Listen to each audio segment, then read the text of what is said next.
Hello my dear students, how are you. बेटा हमारे YouTube channel, प्यारा सा चैनल, खूबसूरत सा चैनल, सुंदर सा channel physics bye Imran sir, जिसमें आप जैसे सुंदर सुंदर प्यारे प्यारे खूबसूरत बच्चों का बहुत बहुत स्वागत है। और इसी स्वागत के साथ आज के नए लेक्चर की शुरुआत करेंगे। पिछले लेक्चर में आपने वैद्युत धारता वाले यानी संधारित्र तथा परावैद्युत, जिसको वैद्युत धारता के नाम से जानते हैं हम आप अच्छे से, उस चैप्टर को हमने with derivations, with concept, with numericals, हमने आपको टॉप 10 न्यूमेरिकल्स, सिलेक्टेड न्यूमेरिकल्स बताते हुए चैप्टर को बेटा फिनिश किया था। और इस तरह आपके 4 चैप्टर फिनिश हो गए और धीरे धीरे हम आपको अपनी मंजिल तक पहुंचाने की कोशिश में हैं।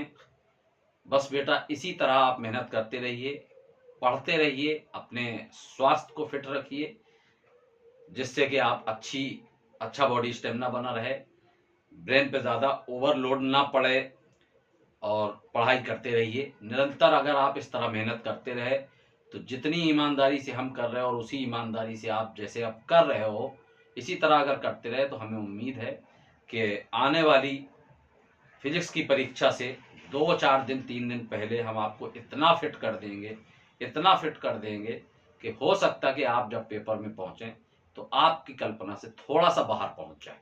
ठीक, हम इतना फिट कर देंगे आपको।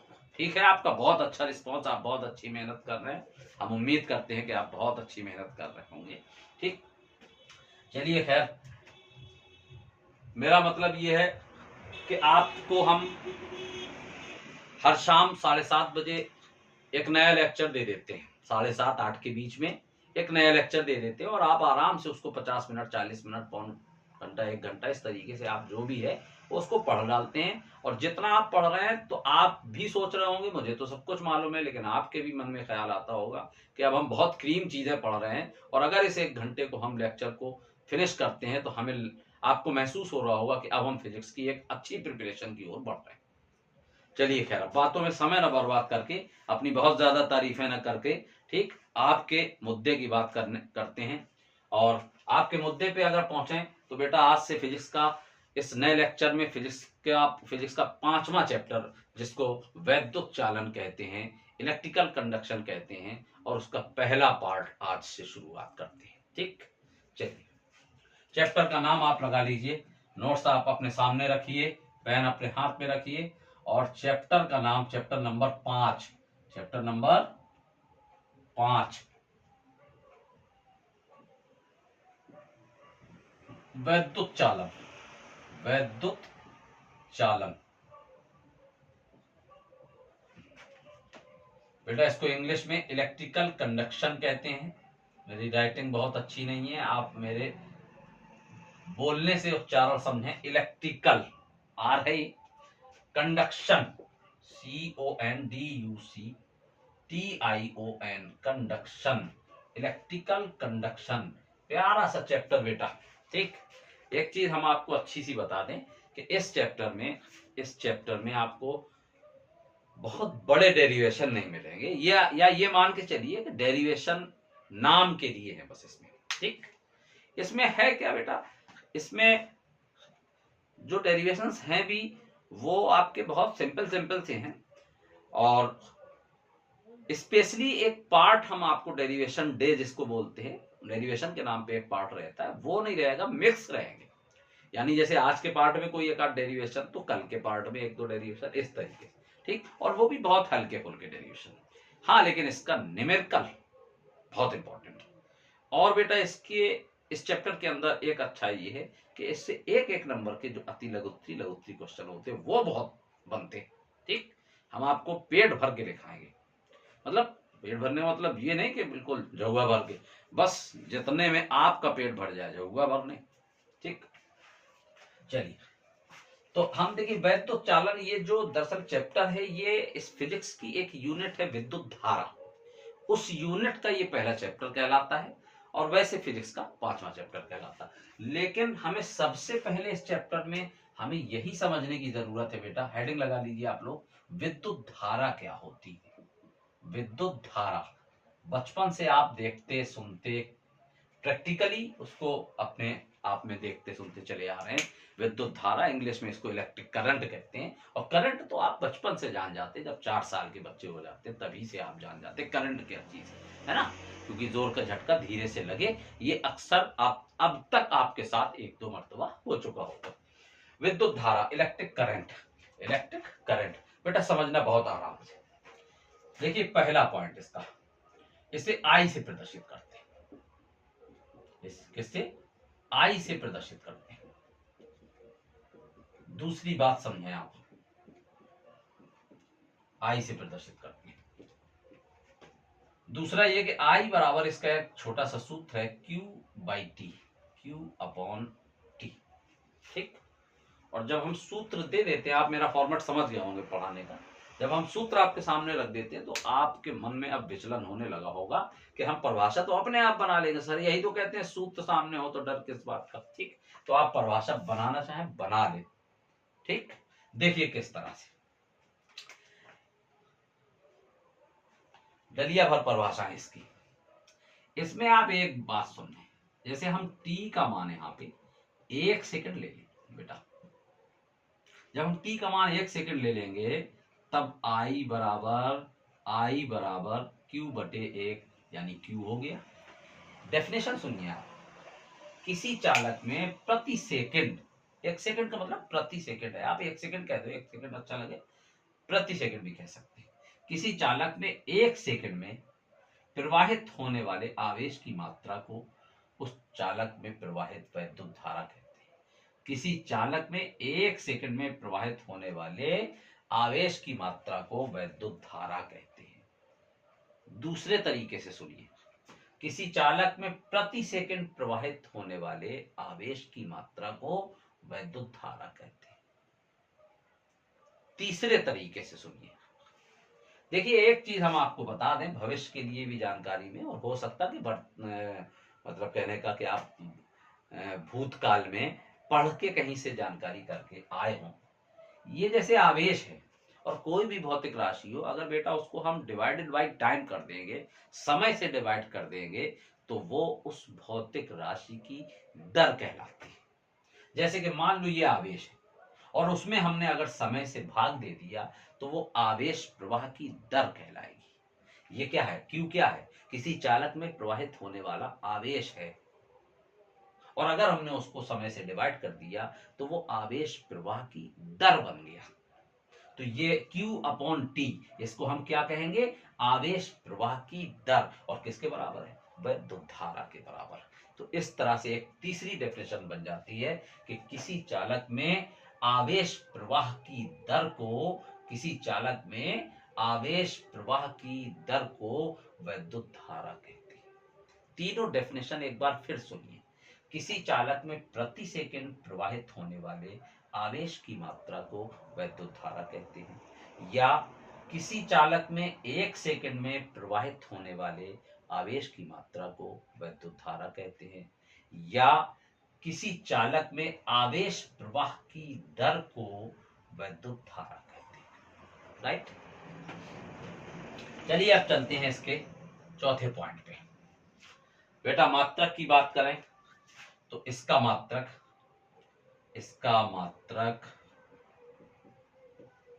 सूत्र के हिसाब से आप बनाओगे, बनेगा, बिल्कुल क्यों नहीं बनेगा भाई। आवेश का मात्रक कूलाम आप पढ़ चुके हैं, समय का मात्रक सेकंड, बटे को प्रति कहते हैं, तो कूलाम प्रति सेकंड हो गया।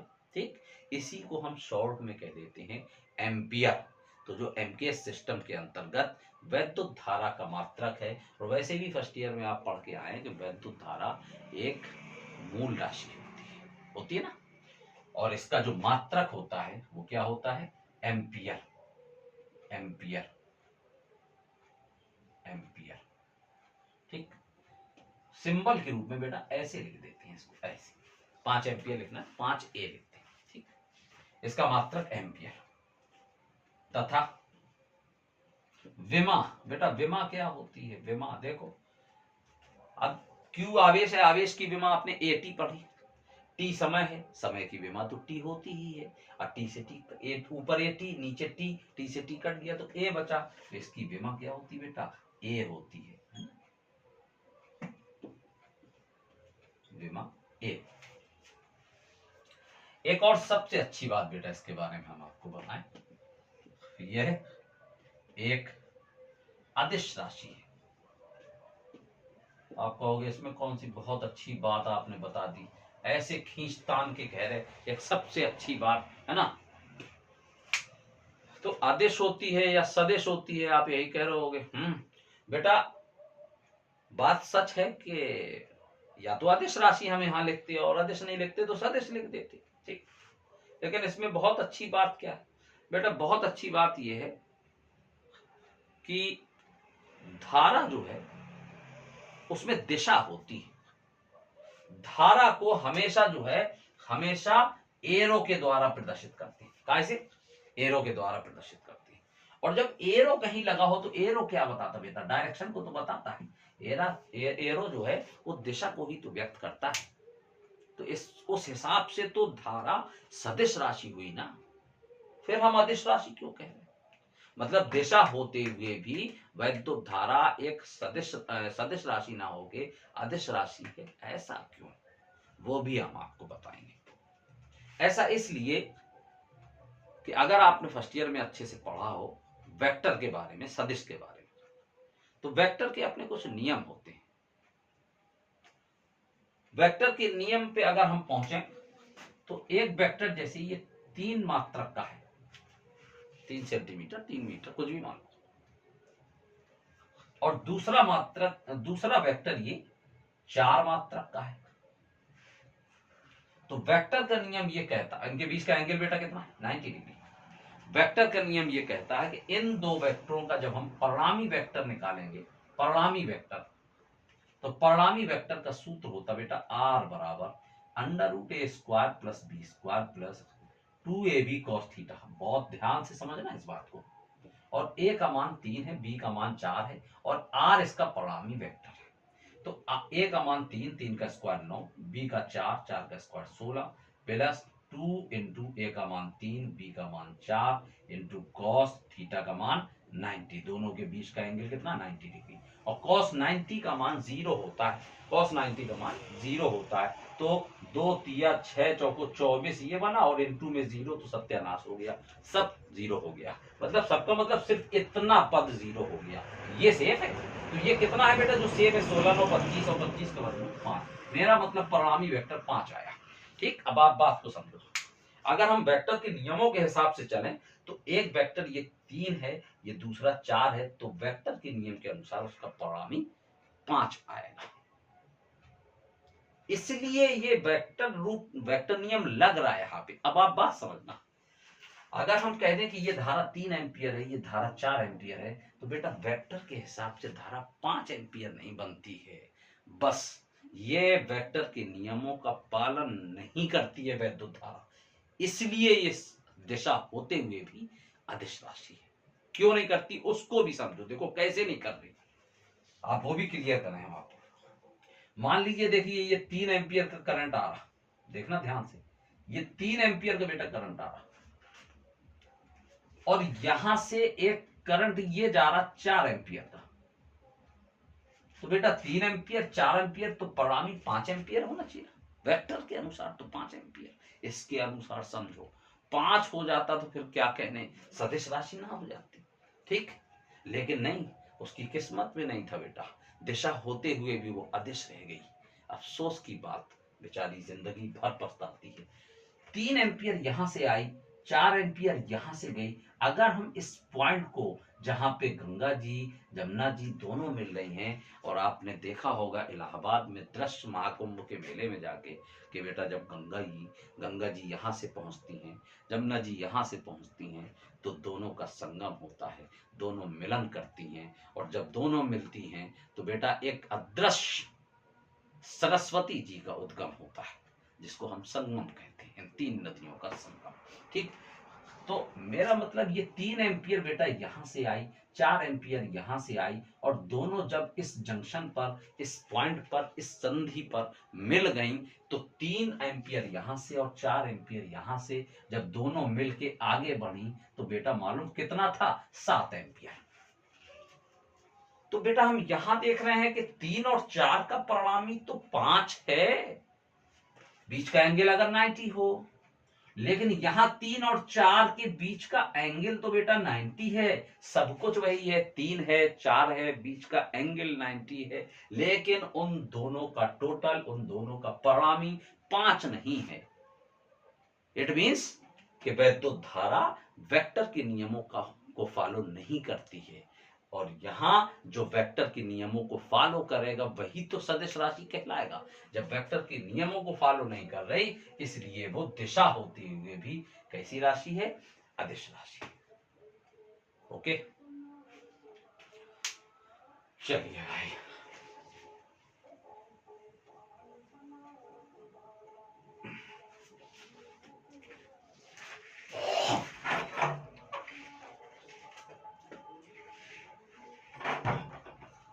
चलिए अगली हेडिंग लगाइए। अब आप अगली हेडिंग लगाइए बेटा। देखो एक चीज समझो पहले, वो जो छोटी छोटी हेडिंग्स आपको अभी करना है, उससे पहले आप एक चीज समझो। अगर लिखना हो तो आप अपनी भाषा में उसको बना के लिख लेना, ठीक है, अपनी भाषा में आप बना के लिख लेना। वैद्युत चालन में जो मुक्त इलेक्ट्रॉन मॉडल होता है, पहले आप थोड़ा सा उसके बारे में हम डिटेलाइज करें, आप उसको समझने की कोशिश करो, सिर्फ समझने की, रटना नहीं।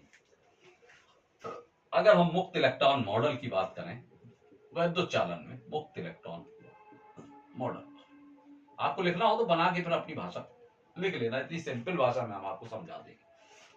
इसके बाद फिर आप हेडिंग लगाइएगा छोटी छोटी जो, क्योंकि जब तक इसको नहीं समझोगे आप उसकी तह में नहीं पहुंचोगे, तो फिर वही रटने लगोगे आप। हम चाहते नहीं कि आपको रटाएं। देखिए एक चीज है पहले आपको जानकारी में कि जैसे ये कोई वस्तु है बेटा, अगर ये कोई वस्तु है तो वस्तु के बारे में आपने शायद कभी पढ़ा हो, नहीं पढ़ा तो आज पढ़ लो। कोई भी वस्तु होती है वो कई पदार्थों से मिलकर बनती है ना, और कोई भी पदार्थ कई छोटे छोटे अणुओं से मिलकर बनता है। कैसी मात्रा लग रही भाई, घूम घूम के घूम रही। कई छोटे छोटे अणुओं से मिलकर बनता है पदार्थ, और अणु जो है वो कई छोटे छोटे परमाणुओं से मिलकर बनता है। अब बात आ टिकी परमाणु पे, तो जब परमाणु पे बात आ गई तो फिर हमें थोड़ा परमाणु के बारे में भी समझ लेना चाहिए। हालांकि आप अपने केमिस्ट्री टीचर से बड़ी भली भांत पढ़े होंगे परमाणु के बारे में, और परमाणु के बारे में कई कई मॉडल्स आपने पढ़े होंगे, जे टॉमसन परमाणु मॉडल, नील्स बोहर परमाणु मॉडल, रदरफोर्ड परमाणु मॉडल वगैरह वगैरह, ठीक। तो अगर परमाणु के बारे में हम बात करें बेटा, तो परमाणु इस तरह का होता है, इस तरह का।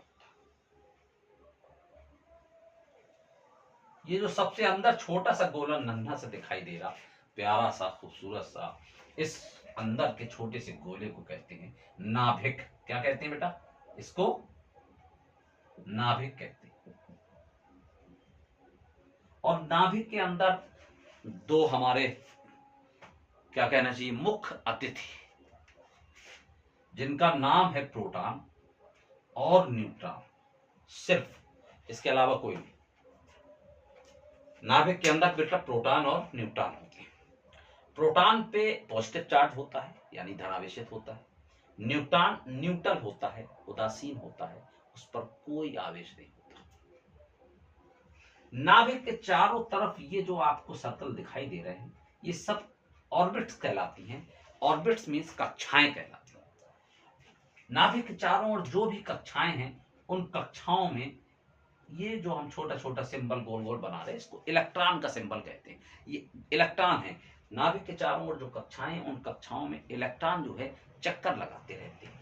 कुछ इलेक्ट्रॉन इस कक्षा में, कुछ इस कक्षा में। इस तरीके से इलेक्ट्रॉन जो है कुछ बाहरी कक्षा में भी दो चार ठैया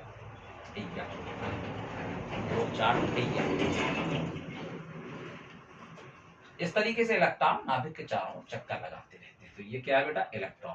अब समझना, अगर परमाणु के बारे में समझ गए तो फिर अब आप थोड़ा सा और आइए। ये कोई वस्तु है, और अगर कोई वस्तु है तो वस्तु बेटा कैसे बनती? पदार्थ से, अणु पदार्थ, अणु से अणु, ठीक।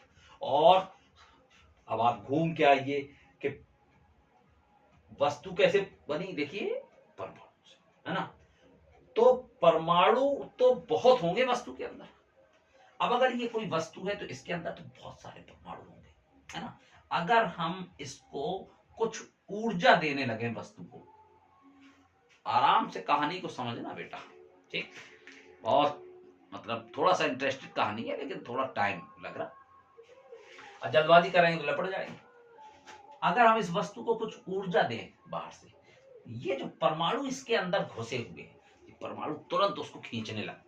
5 जूल, 2 जूल, 3 जूल, 8 जूल, खींचातानी मच जाती सब में, ठीक बेटा।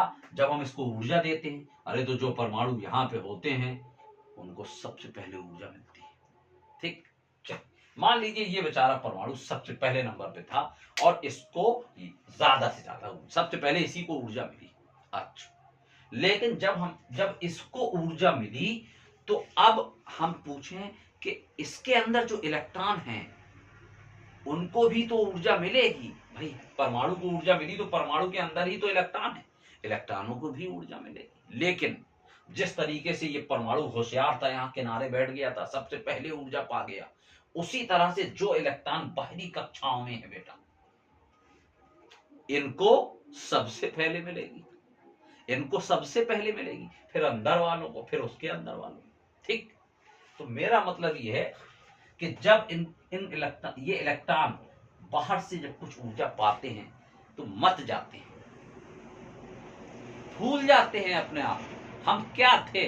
फटीचर बने घूम रहे थे, आज हम ऊर्जा पा गए हैं। आपके पास कुछ ना हो, हमारे पास कुछ ना हो, कहीं से कल 1.5 कुंटल सोना, और 1.5 कुंटल सोना आके टपक गया, मालूम चला कि कल फॉर्च्यूनर आई जा रही, परसों डिफेंडर आई जा रही है, ओफो फरारी और आना है 1 हफ्ते के बाद। यही तो करोगे, आप भी करोगे, हम भी करेंगे, ठीक। तो ये कुछ ऊर्जा जब पा लेते हैं तो ये मस्त हो जाते हैं, मति सवार हो जाती है। तो ये करते क्या है फिर वस्तु के अंदर? देखना, वस्तु बहुत छोटी सी बनाई, थोड़ा सा बड़ी, चलो ये वस्तु। अब वस्तु के अंदर क्या करते हैं ये इलेक्ट्रॉन मालूम? ये ढेर सारे इलेक्ट्रॉन, चलो चलो, ठीक। और ये क्या करते हैं? मत जाते हैं, ये इससे टकरा रहे हैं, मस्ती कर रहे, यहाँ भाग रहे, यहाँ भाग रहा, कोई यहाँ भाग रहा, कोई यहाँ भाग रहा, कोई यहाँ भाग रहा, कोई यहाँ भाग रहा, कोई यहाँ भाग रहा। मत गए ना।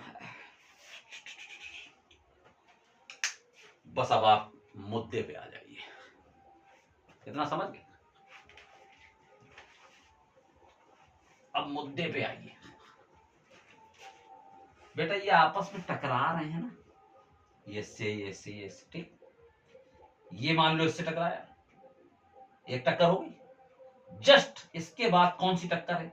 ये वाली नहीं है, ये वाली नहीं, ये इससे टकराया, जस्ट उसके बाद ये इससे टकराया।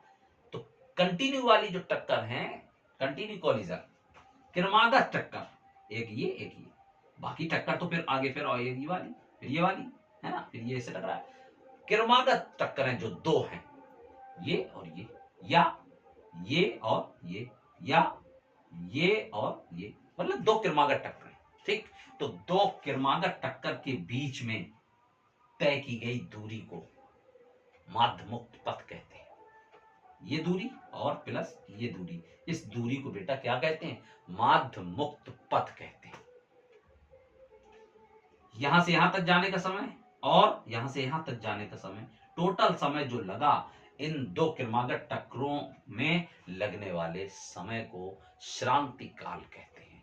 अब आप हेडिंग लगाइए शांति से, ठीक। हेडिंग लगाइए माध्य मुक्त पथ, माध्य मुक्त पथ।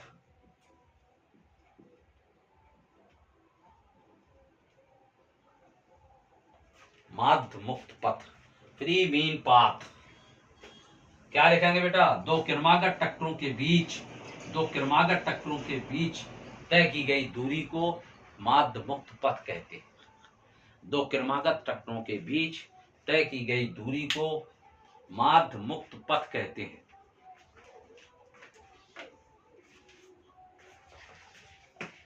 हो गया?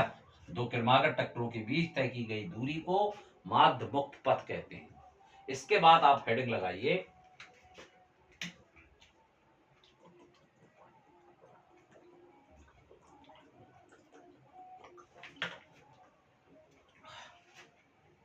श्रांतिकाल। बेटा श्रांतिकाल,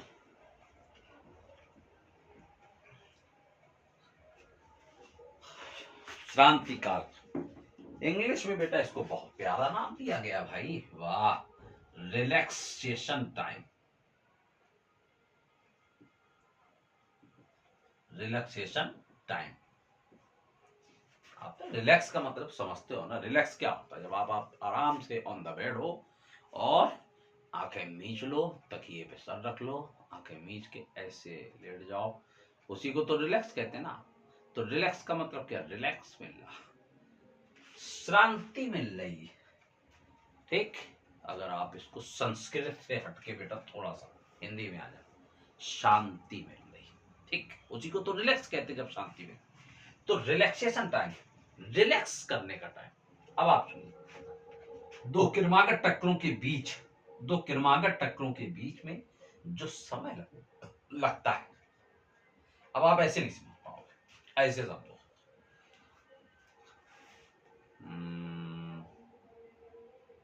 बुला लो किसी को, जिसका मन हो मेरे पास आ जाओ, ठीक है। हो जाए थोड़ी सी फुटबॉल। अब आप में से कोई आ गया और हम दो लोग खड़े हैं, एक दिया हमने, ठीक, लुढ़कते हुए भागे बल खाते, दूसरा दोस्त हमारा वहां खड़ा, उसने दिया वहां से, फिर आप हमारे पास आ गए, फिर हमने दिया, ठीक। अरे पिक्चरों में देखा नहीं, एक तरफ से गोविंदा मार रहे, एक तरफ से मिथुन चक्रवर्ती, ठीक। तो अब बात समझना, यहां से हमने मारा, अब आप साहब वहां पहुंच गए, ठीक। और जब हमने यहां से धक्का दिया तो आप उससे जाके टकराए, और जब आप उससे जाके टकराए तो उसने धक्का दिया, आप फिर हमसे आगे टकराए, फिर हमने धक्का दिया, आप उससे जाके टकराए। अब ध्यान देना मेरी बात, हमने जब यहां से धक्का दिया, ठीक, तो वहां तक पहुंचने में आपको जो थोड़ा सा गैप मिल रहा धक्के खाने से, भाई हम धक्का दिया और जब तक वहां पहुंचे, है ना, जब वहां पहुंच जाओगे तो वो भी धक्का देगा हमारी तरफ, तो बीच में तो थोड़ा सा गैप मिल रहा कि धक्के खाने को नहीं मिल रहा, कम से कम जब वहां पहुंच जाएंगे तब धक्का खाना हम फिर शुरू करेंगे, फिर यहां तक आएंगे, तो बीच में तो गैप मिल रहा। बस बेटा उसी गैप में जो रिलैक्स मिल पाता है आपको, सुस्ताने का टाइम मिल पाता है, उसी को कहते हैं रिलैक्सेशन टाइम। दो क्रमागत ट्रैक्टरों के बीच, कुछ ज्यादा डिटेल नहीं कर दिया, छोटी सी नन्ही सी परिभाषा है। दो क्रमागत ट्रैक्टरों के बीच, दो क्रमागत ट्रैक्टरों के बीच लगे समय को श्रांति काल कहते हैं। दो क्रमागत ट्रैक्टरों के बीच लगे समय को श्रांति काल कहते हैं। चलिए तो फिर अगली हेडिंग डाल लो बेटा, अनुगमन वेग।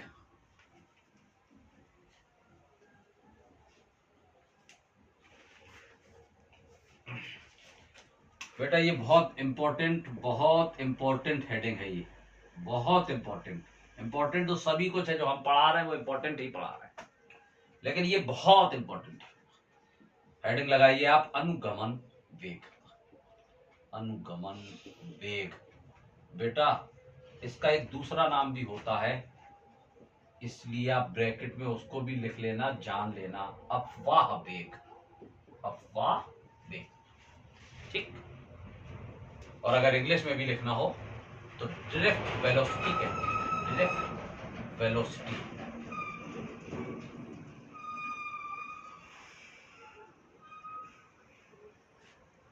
बेटा स्पेलिंग थोड़ा सा देख लेना, अगर कोई गलती है तो माफी चाहेंगे, I am not physics teacher. I am only, sorry, I am not English teacher, I am only physics teacher. बढ़िया है ना इंग्लिश। हाँ, मैं थोड़ा सा गया था इंग्लैंड, तो वहां से असर ले आया था। ड्रिफ्ट वेलोसिटी, थोड़ा डाउट हो रहा है यार, सी होता कि एस होता। मेरे ख्याल से एस होता है। हाँ, थोड़ा सा देख लीजिए।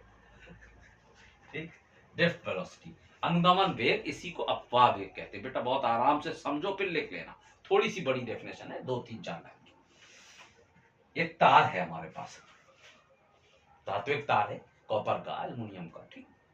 और इस तार को हमने, ये बैटरी है बेटा। बैटरी कैसी होती है? बैटरी बैटरी बैटरी ऐसी होती है बेटा। अरे आपके यहाँ जो घरों में बैटरी लगी है, उसमें एक धन टर्मिनल होता है, एक ऋण होता है, एक प्लस होता है, एक माइनस होता है, ठीक। तो जो बड़ी प्लेट होती है वो धनात्मक होती है, जो छोटी होती है वो ऋणात्मक होती है।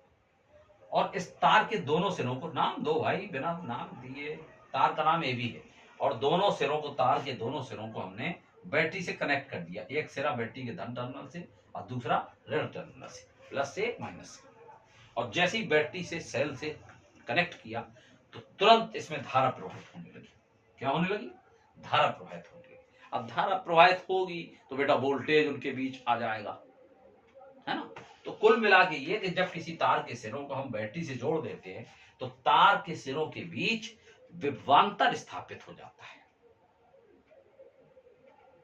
जो तार में, तार माने धातु, और धातु के अंदर तो मुक्त इलेक्ट्रॉन होते हैं ना, जो तार में, जो तार के मुक्त इलेक्ट्रॉनों को त्वरित गति ना प्रदान करके एक सूक्ष्म नियत वेग ही प्रदान कर पाते। ज्यादा हो रहा ना, इसीलिए कह रहे हैं हम, रटो नहीं, यहां समझो हम जो कह रहे हैं। ये एक तार है हमारे पास, इसका नाम है बेटा ए बी।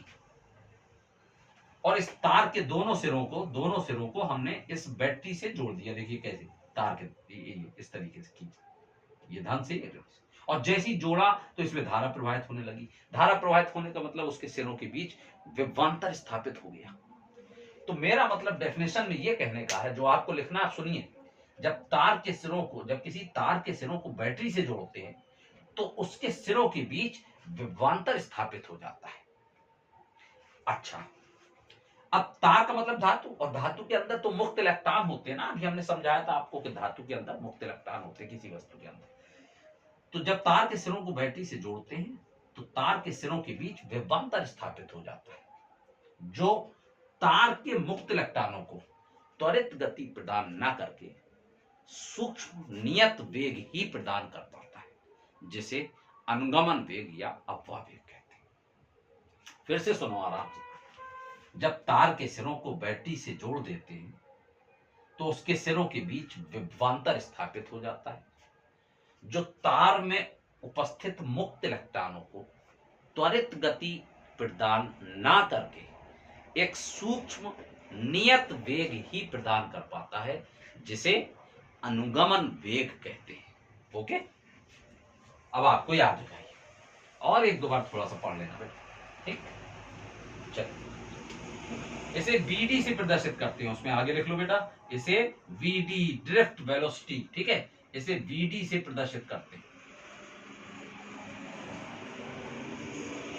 वीडी से प्रदर्शित करते हैं। अब वेग है बेटा, और इसके बारे में क्या बता दें भाई। वेग आप पढ़ चुके, फर्स्ट ईयर पढ़ चुके, इसका मात्रक मीटर पर सेकंड होता है, इसकी विमाइलिटी -1 होती है, ये सदिश राशि होती है, क्या बताना हो, ठीक। चलिए, इसे वीडी से प्रदर्शित करते हैं। अब आप एक क्वेश्चन लिखिए,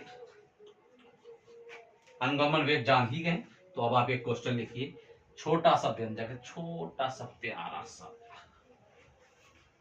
धारा तथा अनुगमन वेग में, धारा तथा अनुगमन वेग में संबंध स्थापित कीजिए। आज पता नहीं क्या हो गया बेटा, सुबह से आज बहुत प्यास लग रही है। धारा तथा अनुगमन वेग में संबंध स्थापित कीजिए, ठीक। चलिए, लिखिए आप आंसर, हेडिंग डाल दीजिए व्यंजक। अरे हेडिंग ये डालिए, धारा तथा अनुगमन वेग में संबंध, अनुगमन वेग में संबंध, रिश्तेदारी, नातेदारी।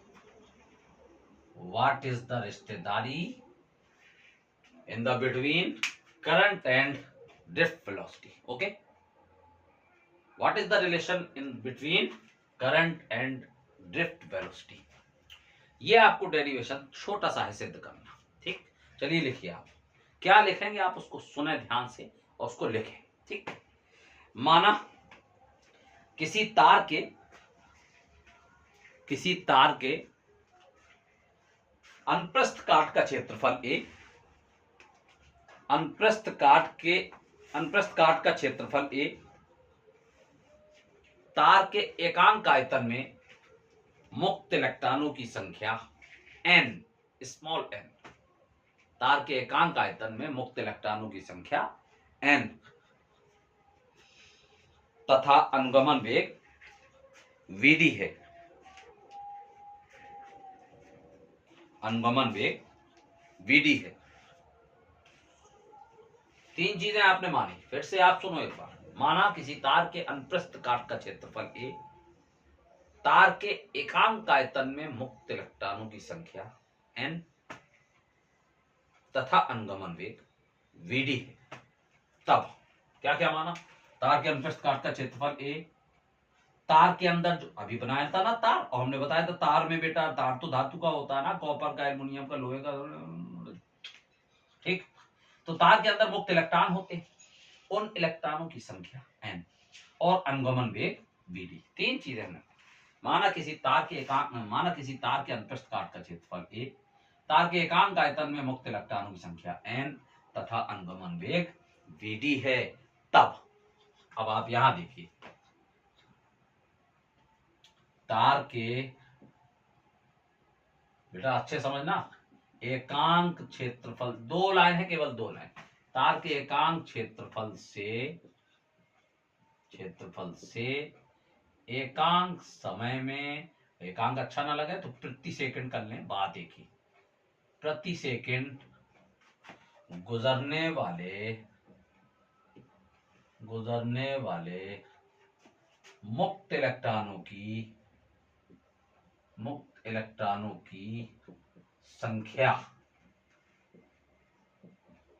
आप सोच रहे थे पता नहीं बोर्ड के बाहर ले जाएंगे तो खींचते तार के एकांक क्षेत्रफल से प्रति सेकंड गुजरने वाले मुक्त इलेक्ट्रॉनों की संख्या बराबर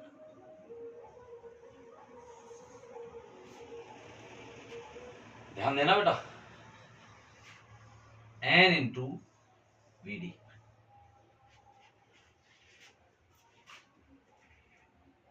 ठीक है, n इंटू vd। तार के एकांक क्षेत्रफल से प्रति सेकंड गुजरने वाले मुक्त इलेक्ट्रॉनों की संख्या होती है n इंटू vd। आप थोड़ा सा ये कंफ्यूज होंगे कि ये vd कहां से आ गया, मुक्त इलेक्ट्रॉनों की संख्या तो n थी, ये vd कहां से आ गया? vd क्या है बेटा? vd क्या है? अनुगमन वेग है ना। और अनुगमन वेग क्या होता है? जब इलेक्ट्रॉनों को त्वरित गति प्रदान नहीं हो पाती, एक सूक्ष्म नियत वेग ही प्रदान हो पाता है ना, उस नियत वेग को अनुगमन वेग कहते हैं। तो उस तार में एकांक क्षेत्रफल से एक सेकंड में कितने इलेक्ट्रॉन गुजरते हैं? n into vd। अगर हम इसी को ये कह दें, चूंकि इसलिए तार के, अब ध्यान देना, एकांक क्षेत्रफल की जगह हम कह दें a क्षेत्रफल से एक सेकंड में ना कह के हम कह दें t सेकंड में गुजरने वाले मुक्त इलेक्ट्रॉनों की संख्या बराबर। तो बेटा जब एकांक क्षेत्रफल में उतनी है तो a क्षेत्रफल के लिए हम a का गुणा कर देंगे, उसमें n इंटू vd तो थी, a का गुणा कर दो भाई। जब एक सेकंड में उतनी है, जब t सेकंड में निकाल ले तो t का गुणा कर दो। तो कुल मिला के मुक्त इलेक्ट्रॉनों की संख्या कितनी आ गई? ये। अच्छा, मुक्त इलेक्ट्रॉनों की संख्या है, नंबर ऑफ इलेक्ट्रॉन है, तो हम उसको n से प्रदर्शित कर रहे हैं। स्मॉल n चूंकि ऑलरेडी ले चुके हम, तो कैपिटल n हमने ले लिया। कैपिटल n कुल मिला के कितना आ गया? n into vd into a into t। ठीक, चालक में प्रवाहित आवेश या तार में प्रवाहित आवेश, आपने तार माना था ना, तार में प्रवाहित आवेश। आवेश बेटा पहले चैप्टर में हमने बिल्कुल शुरुआत में बताया था, आवेश को क्यू से प्रदर्शित करते, और क्यू बराबर एक सूत्र बताया था एन इंटू ई। हालांकि वहां स्मॉल एन लिया था, लेकिन चूंकि यहाँ पे स्मॉल एन ऑलरेडी आ चुका, तो हमने यहाँ कैपिटल एन ले लिया। स्मॉल ई इलेक्ट्रॉन का आवेश कहलाता। अच्छा, क्यू बराबर हमने एक सूत्र बेटा ये भी बताया था कि क्यू बराबर आई टी, अभी हाल बताया, अभी हाल, आई बराबर क्यू अपॉन टी। अब टी को फेंको आई की तरफ, तो क्यू बराबर आई टी। कैपिटल एन कितना निकाला, N into V D into A into T, हो गया कैपिटल एन, है ना, इंटू स्मॉल ई। ये दोनों तरफ बेटा टी से टी कैंसिल हो गया, और आई बराबर क्या आ गया, एन, थोड़ा क्रम से रख दो भाई, ई ए वी डी। ये हो गया आपका धारा तथा अनुगमन वेग में संबंध।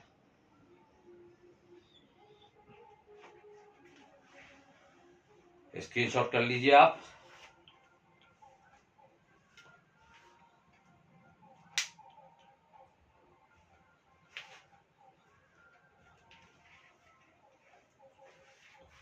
चलिए, एक लरस्ती दरस्ती गरस्ती, एक छोटी सी एक नंबर की छुटकी, छोटी सी परिभाषा को छुटकी कहते हैं। ओहो, छोटी सी परिभाषा को, what is the definition of छुटकी, है ना, what is the definition of छुटकी, छोटी सी, बहुत सूक्ष्म सी, बहुत सूक्ष्म सी, बहुत कीमती सी, बहुत महत्वपूर्ण परिभाषा को छुटकी कहते हैं, दैट इज कॉल्ड छुटकी। चलिए, क्या है भाई छुटकी, छुटकी का मतलब, हेडिंग लगाइए बेटा, धारा घनत्व, धारा घनत्व, ठीक, करंट डेंसिटी, करंट डेंसिटी। अब हम इंग्लिश में ना लिखेंगे, स्पेलिंग याद नहीं रहती, आप लोग कहोगे जाने क्या लिख जाते उल्टा सीधा, वहां एस कह रहे कभी सी कह रहे हैं, हम सुधार लेना उसको, हमें नहीं मालूम सी होता कि एस होता, वेलोसिटी है हमने लिख दिया बस, ठीक। हाँ, धारा घनत्व बेटा देखो क्या है धारा घनत्व, आराम से समझो इसे, पहली तारीफ इसकी, इसे जे से प्रदर्शित करते हैं, स्मॉल जे बनाना, जे से प्रदर्शित करते हैं, किससे प्रदर्शित करते हैं, जे से, याद रहेगा जिंदगी भर, है ना, इसे जे से प्रदर्शित करते हैं। दूसरा पॉइंट बेटा, जे बराबर सूत्र होता है आई अपॉन ए, आइए आइए, है ना, किसी का बढ़िया स्वागत करते हैं ना आप, आइए आइए, ठीक, जे बराबर आई अपॉन ए। चल, तीसरी कंडीशन, बस सूत्र सामने, फिर वही बात आ गई, सैया कोतवाल तो डर काहे का, काहे को डर रहे बेटा, खाने में बैठे हैं सैया जी।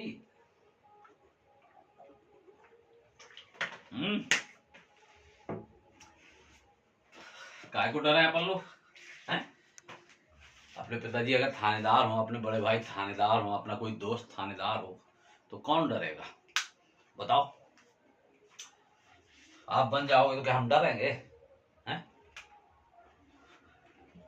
हाँ, वो बात अलग है, बुढ़ापा ही ज्यादा आ जाए, बुला ले आओ जरा उस बुढ़े को, कहाँ है, चलाओ दो लाठी, हैं? जे बराबर, आई होप टू यू, आप बहुत अपने शिक्षकों की कद्र करते हैं, सम्मान करते हैं, और हमें उम्मीद है कि हमारा बुढ़ापा भी आ जाएगा, आप हमारे सम्मान में कोई कमी नहीं रखेंगे, कोई कमी नहीं रखेंगे।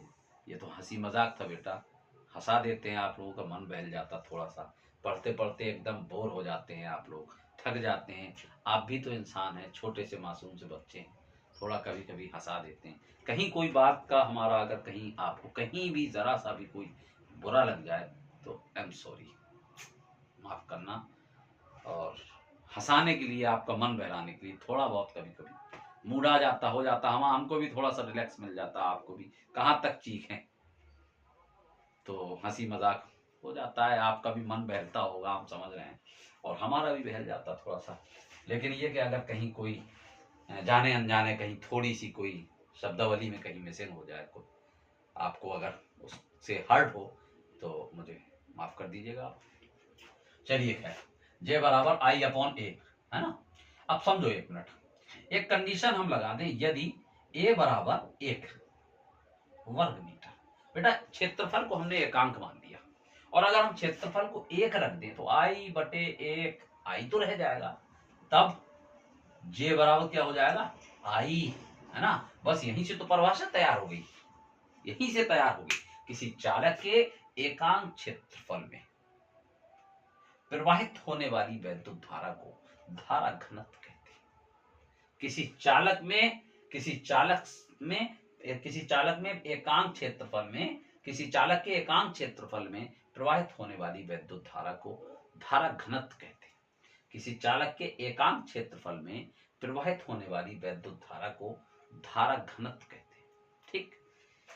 चौथी बात, अब आप देखिए इसके मात्रक और विमी सूत्र की बात करें तो इसका मात्रक बेटा आप खुद समझ रहे होंगे, धारा का बता ही चुके एम्पियर होता है और क्षेत्रफल का मीटर स्क्वायर होता है, तो इसका मात्रक क्या बन गया बेटा, एम्पियर प्रति मीटर स्क्वायर, मीटर स्क्वायर। आप चाहें तो इसको इस तरह लिख सकते हैं, एम्पियर प्रति मीटर स्क्वायर, या ऐसे एम्पियर प्रति मीटर स्क्वायर। एम्पियर आप दो कंडीशन से लिख सकते हैं, कैपिटल ए बना दें या फिर ए एम पी बना दें। हाँ, लेकिन इसमें एक चीज ध्यान रखना, ए एम पी अगर इस तरह से लिखना है तो फिर आप कैपिटल ए बना के ए एम पी मत करें, स्मॉल ए ही बनाएं। और अगर आपको केवल एक ही लेटर में लिखना है तो कैपिटल ए ही बनाएं, फिर स्मॉल ए बना के मत छोड़ें। ठीक, चलिए एम्पियर प्रति मीटर स्क्वायर। चलिए अब विमी सूत्र की बात करते हैं, तथा विमी सूत्र है ना। तो बेटा देखो, धारा की विमा क्या बताइए आपको, ए, धारा की विमा ए, और ए की विमा, धारा की तो ए हो गई, और ए की विमा L2। भाई ए क्या, एरिया, एरिया क्या होता है, क्षेत्रफल, यानी लंबाई इंटू चौड़ाई, तो लंबाई की L, चौड़ाई की L, तो बटे में L2, और L2 को ऊपर ले जाएंगे तो AL-2 हो जाएगा, तो इसका विमी सूत्र हो जाता है AL-2 होता है। ठीक, एक पॉइंट और बेटा, यह सदिश राशि है, यह एक सदिश राशि है। धारा घनत्व के बारे में आपने पूरा डिटेल जान लिया, आप इसका स्क्रीनशॉट कर दें।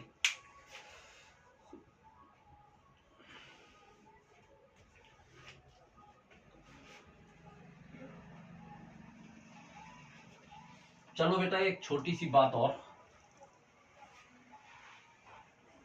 अभी हमने आपको एक क्वेश्चन कराया, धारा घनत्व तथा अनुगमन वेग में संबंध स्थापित कीजिए, सॉरी, धारा तथा अनुगमन वेग में संबंध स्थापित कीजिए। अब कभी कभी यही क्वेश्चन थोड़ा सा चेंज होके आ जाता है कि धारा और अनुगमन वेग में नहीं, धारा घनत्व और अनुगमन वेग में संबंध स्थापित कीजिए। तो आप धारा घनत्व पढ़ चुके हैं, जे, है ना। अच्छा, अब आप सुनिए, जे बराबर क्या पढ़ा बेटा, I/A। अगर आपसे धारा घनत्व और अनुगमन वेग में संबंध आ जाए तो आप जो ऊपर सिद्ध कर आए हैं धारा और अनुगमन वेग में संबंध, पहले आप उतना सिद्ध कर लें, पहले उतना सिद्ध कर लें। ठीक, इसके बाद फिर आप धारा घनत्व का सूत्र लगाएं, जे बराबर I/A, और जो I बराबर आपने सिद्ध किया है, I बराबर क्या सिद्ध किया, NEAVD, और अपॉन में क्या है, ए से ए कैंसिल हो जाएगा, तो जे बराबर आ जाएगा NEVD। बेटा ये हो जाता है धारा घनत्व और अनुगमन वेग में संबंध। ठीक, चलिए बेटा दे। अब एक छोटी सी नन्ही सी आप हेडिंग लगा लीजिए बेटा, गतिशीलता, गतिशीलता, मोबिलिटी, ओहो मोबिलिटी, गतिशीलता।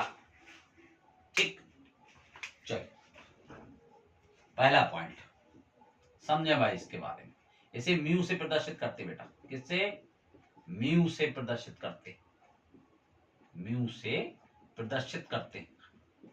दूसरा पॉइंट, इसका फार्मूला होता बेटा म्यू बराबर वीडी अपॉन ई, वीडी अपॉन ई।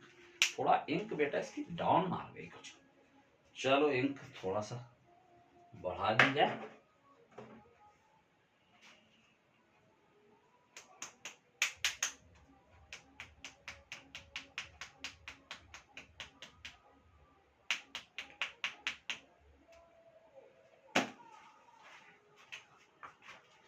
हाँ चलिए, डेफिनेशन सुन लें आप इसकी, कंडीशन हम इसमें लगा दें, यदि यदि E बराबर 1 न्यूटन प्रति कूलाम। बेटा E क्या है? वैद्युत क्षेत्र की तीव्रता, और उसको हमने एकांक मान लिया, और जब एकांक मान लिया तब बेटा ये जो म्यू है, ये जो म्यू है वो किसके बराबर हो जाएगा? Vd बटे 1। तो क्या हो गया? म्यू बराबर Vd। यहीं से उसकी डेफिनेशन तैयार हो गई।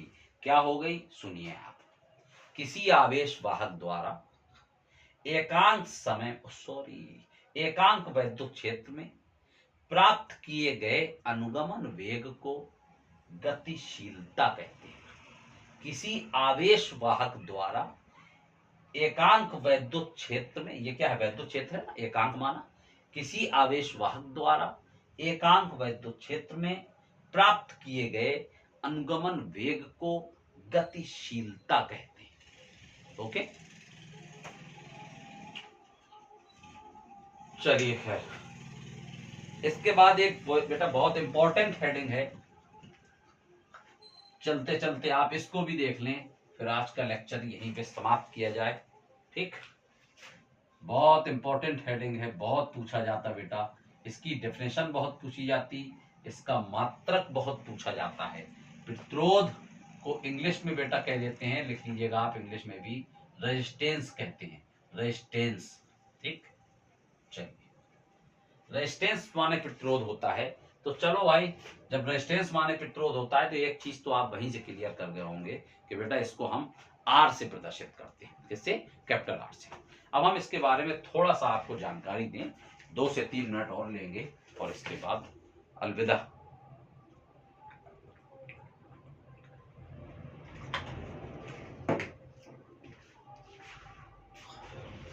देखिए, रेजिस्टेंस का मतलब होता है प्रतिरोध, अब प्रतिरोध का मतलब होता है अवरोध, और अवरोध का मतलब क्या होता है? आप बहुत अच्छा, प्रतिरोध का मतलब तो बता दिया, अवरोध, लेकिन हमें टांग तो वहीं पे ला के दिया कि जब हम प्रतिरोध को नहीं जानते तो साहब कह दिया प्रतिरोध का मतलब अवरोध। अब हम अवरोध का ही मतलब नहीं जानते तो मतलब बताने का क्या फायदा? तो अवरोध का मतलब होता है रुकावट डालना, रोड़ा बनना। ठीक, अब भी ना समझ पाए तो अब समझो, जैसे कि ये तार है और इस तार में हमने धारा प्रवाहित की बेटा, 5 एम्पियर की, 8 एम्पियर की, 10 एम्पियर की। ठीक, और आगे ये प्रतिरोध एक लगा बेटा, प्रतिरोध का किताबों में जो सिंबल मिलेगा वो इस तरीके से मिलेगा, इस तरीके से। और किसी इलेक्ट्रॉनिक की दुकान पे आप जाएंगे तो वो प्रतिरोध जो है वो दूसरे टाइप से मिलेगा देखने को जब आप मांगेंगे, लेकिन किताबों में जब आप प्रतिरोध को देखेंगे तो ऐसे देखने को मिलेगा। अब ये 5 एम्पियर की धारा जा रही थी, प्रतिरोध क्या करता है बेटा? रुकावट डाल देता है, कहता है नो नो, यहां से नहीं गुजरना है, और अगर गुजरना भी है तो बस जितना हम चाहेंगे। मालूम ये चला कि इसने 2 एम्पियर खा लिया और 3 एम्पियर आगे निकाल दिया, तो कुल मिला के धारा के मार्ग में रुकावट डाली के नहीं, बस इसी अवरोध को, इसी रुकावट को वैद्युत प्रतिरोध कहते हैं। पूरी हेडिंग आप इसको करिए, वैद्युत प्रतिरोध, इलेक्ट्रिकल रेजिस्टेंस, इलेक्ट्रिकल रेजिस्टेंस। ठीक, इलेक्ट्रिकल रेजिस्टेंस। चलिए, क्या लिखेंगे आप? डेफिनेशन सुनो, जब किसी चालक तार में धारा प्रवाहित की जाती है तो उसके मार्ग में उत्पन्न अवरोध को वैद्युत प्रतिरोध कहते हैं। जब किसी चालक तार में इस तरह से सुन लो और सिंपल कर दें, किसी चालक तार में प्रवाहित होने वाली धारा के मार्ग में उत्पन्न होने वाले अवरोध को वैद्युत प्रतिरोध कहते हैं। किसी चालक में प्रवाहित, किसी चालक में या किसी तार में प्रवाहित धारा के मार्ग में उत्पन्न होने वाले अवरोध को वैद्युत प्रतिरोध कहते हैं।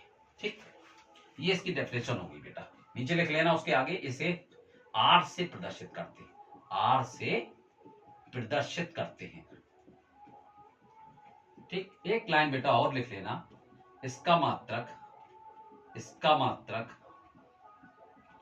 इसका मात्रक ओम, ओम वाला नहीं, ये क्या, ओम,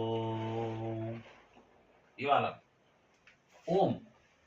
इनका बेटा पूरा नाम था, ये एक वैज्ञानिक हैं, इनका पूरा नाम था सर जॉर्ज साइमन ओम। ठीक, बस अब आप शॉर्ट में याद रखिए, इतने किताबों में आपको मिलेगा, आप इतने याद रखिए। और इस ओम को सिंबलाइज करके हम किताबों में न्यूमेरिकल्स में इस तरीके से देखने को मिलेगा, हमको ऐसे बनाते हैं ओम। ठीक, जॉर्ज साइमन ओम, उनका सिंबल ये है आपका। तो इसका मतलब क्या होता है, ओम, है ना। तथा विमी सूत्र, बेटा जान ले विमी सूत्र। वैसे विमी सूत्र के बारे में हम आपको आगे बताना चाह रहे थे, लेकिन आप जान लें इसका एक जो सूत्र होता है वो कैसे बनता है, आने वाले नए लेक्चर में हम आपको यहीं से शुरुआत करेंगे। ये जो जॉर्ज साइमन ओम साहब हैं, इन्होंने एक छोटा सा नियम दिया था, हम उसके नियम के बारे में आज चूंकि लेक्चर बड़ा हो जाएगा फिर, इसलिए हम यहीं पे ब्रेक करेंगे।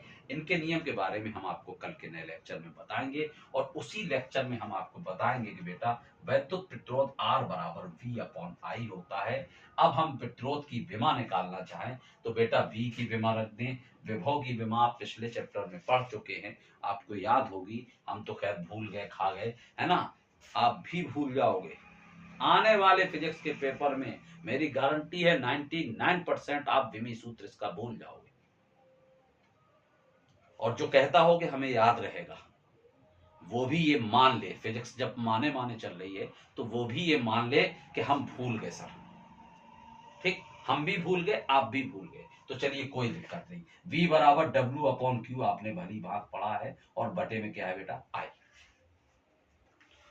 कार W होता है, कार बराबर बल गुणा विस्थापन होता है, और Q बराबर बेटा I × T होता है, और इंटू में I।